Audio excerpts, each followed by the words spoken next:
Yeah, see the other one. Like, Ellen's trying to make a comeback with her new stand-up special, although its reviews have mostly been terrible. She spends most of the special responding to her being kicked out of showbiz, which began when someone posted just one single tweet. Right now, we all need a little kindness, you know, like Ellen DeGeneres always talks about. She's also notoriously one of the meanest people alive. Respond to this with the most insane stories looking at my channel heard about Ellen being mean. The tweet posted in March 2020 received bad enough replies to begin Ellen's downfall. I worked at Real Food Daily, served her and Portia a brunch. She wrote a letter to the owner and complained about my chipped nail polish, not that it was on her plate, but just that it was on my hand. I worked till closing the night before, and this was the next morn. Almost got me fired. The nail polish story was so unbelievable that the person who wrote it went on Inside Edition. This former waitress claims she was threatened with a 2-week suspension after Ellen DeGeneres complained about, of all things, her chipped fingernail polish.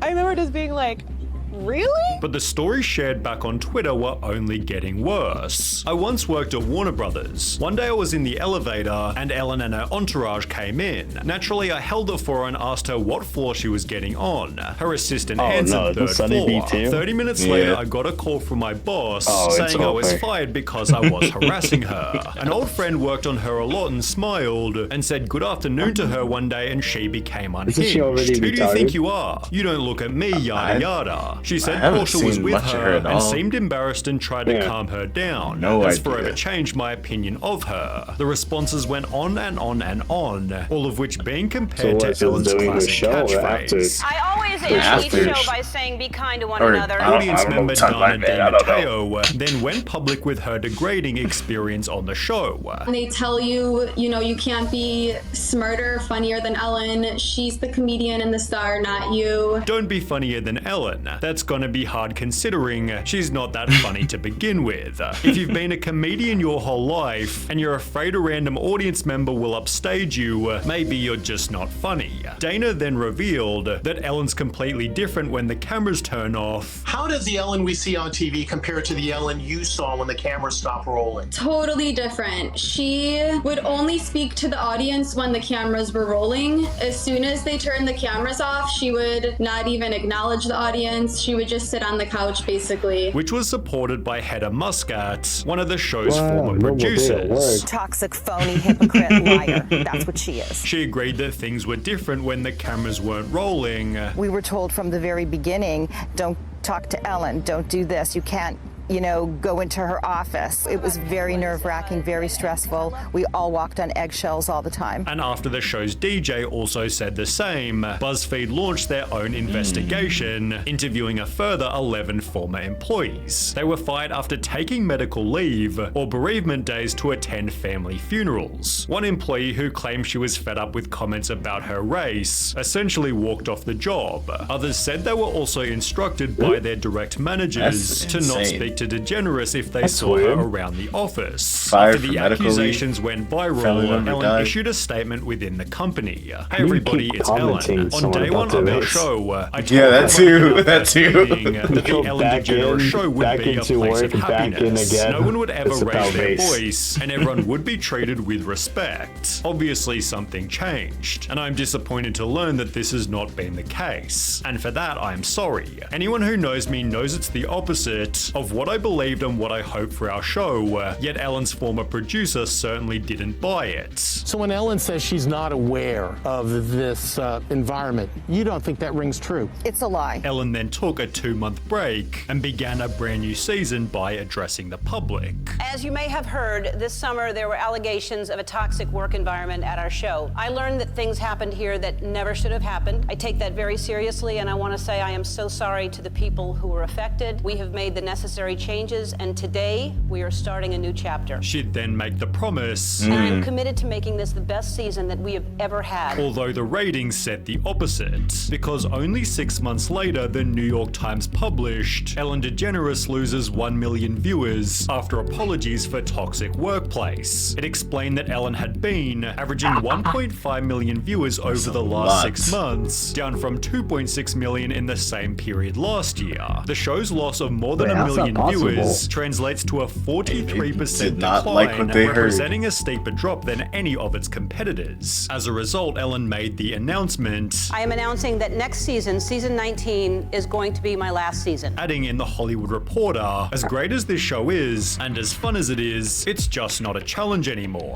I need something new to challenge me, with her being exposed also clearly having an impact. She'd state the expose destroyed me, honestly. I'd be lying if I said it didn't. And it makes me really sad that there's so much joy out there from negativity. It's a culture now where there are just mean people, and it's so foreign to me that people get joy out of that. These mean people responded stating, even without the controversy, the show hasn't been fun and genuine for years. It may have never been, but at least it seemed like it. But Ellen is tired of it all, and she's lousy at hiding it now. No more dancing by her, no monologue half the time, bad jokes that are dragged out way too long, tons of old show clips, tons of self-promotion, and a guest host every Friday. These elements led to an average final season, which Ellen concluded by crying with her audience. She then mentioned the possibility of returning to acting, but instead made a documentary titled Saving the Gorillas: Ellen's Next Adventure. It released in 2023, with only 100 reviews on IMDb, and this likely being the first time you've heard of it, it's safe to say it performed pretty poorly. Ellen rather went back to living a quiet life until April 2024, when she'd make a new announcement. You may have heard that I'm doing stand-up again. If you wanna come see me, I'll be sharing some news tomorrow at noon. As suggested, she'd announce a stand-up tour to be recorded and posted by Netflix, also adding yes, I'm going to talk about it, referring to her being cancelled. Titled For Your Approval, the special begins with Ellen walking up a flight of stairs, each referencing a headline that ruined her reputation. She acknowledges the tweet that started her downfall, as well as the employees who spoke out against her, then begins the actual show with a joke about her fall from grace. You know, I used to say that I didn't care what other people thought of me,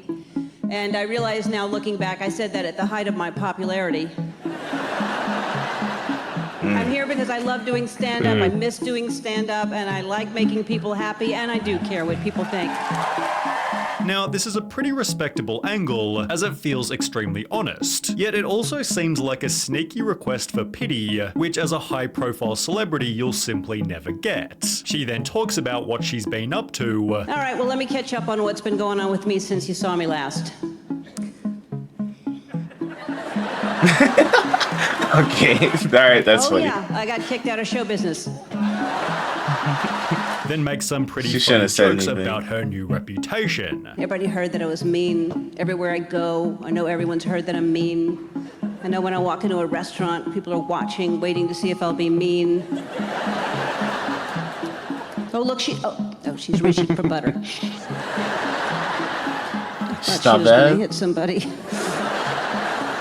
On the contrary, there are some pretty out-of-touch segments. For example, her joking about her car features, which you'd clearly only find in a luxury vehicle. Then there's that one, that button that inflates the back of the seat. You know, the one that makes you feel like you're getting spooned by a pregnant woman.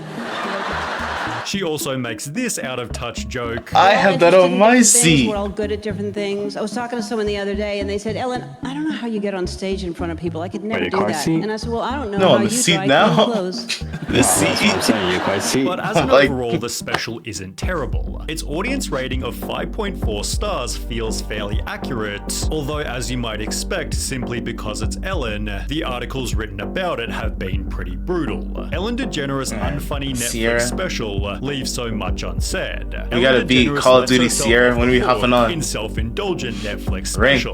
Ellen DeGeneres is unapologetic, unrelatable, and totally insufferable in her new Netflix special. They'd write, the problem with For Your Approval, aside from the fact that it's almost never funny, is that it feels so disingenuous, so calculated to rehabilitate an image and preserve that triumph for prosperity. Another article stated it's one of the weirdest stand-up shows in recent memory. Half of observational punchlines, half-closing argument in a trial, featuring DeGeneres as her own defense attorney. Neither half works on its own. Taken as a whole, it's an exhausting mess. That also adds self-awareness is different from taking responsibility. DeGeneres offers no apologies or even explanations for her behavior, yet in other more favorable reviews, unapologetic was used as a positive.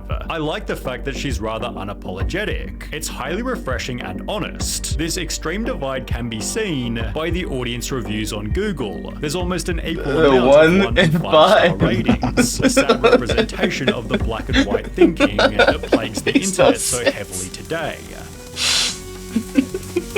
Doesn't even matter. I don't think it does. No one cares.